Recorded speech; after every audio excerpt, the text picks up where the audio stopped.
Il y a des lieux que nous visitons qui ont une histoire normale. Cela peut être une usine, un collège, un pensionnat.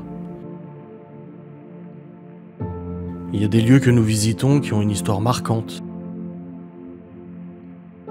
Ça peut être des bunkers, des fortifications ou des anciens lieux de combat.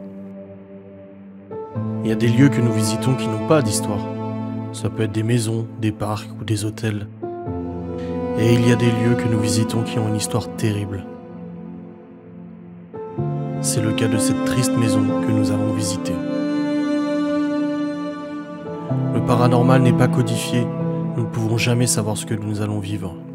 Parfois, l'histoire nous pousse à croire que nous allons être témoins de choses incroyablement mystérieuses. Et parfois, nous n'attendons rien d'un lieu et sommes surpris de ce que nous découvrons. Mais au-delà des résultats, l'histoire du lieu prend une place importante. Elle nous permet de nous situer et guider nos recherches et nos prises de contact. Il y a plusieurs dizaines d'années, cette maison était habitée par une famille aux apparences normales. Un père, une mère et deux petites fillettes qui coulaient des jours heureux entre ces murs. Hélas, un jour, l'envie de découvrir d'autres choses à la mer a poussé le père à commettre l'irréparable. Ces murs qui entouraient jadis cette petite famille allaient être les témoins d'un drame familial.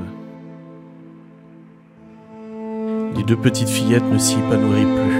Le père n'avait plus toute sa tête et a décidé qu'il en serait autrement. Depuis, le mystère demeure. Des histoires de fantômes sont racontées dans cette maison. Nous allons donc tenter d'entrer en contact avec cette famille qui peut-être a décidé de rester dans leur maison.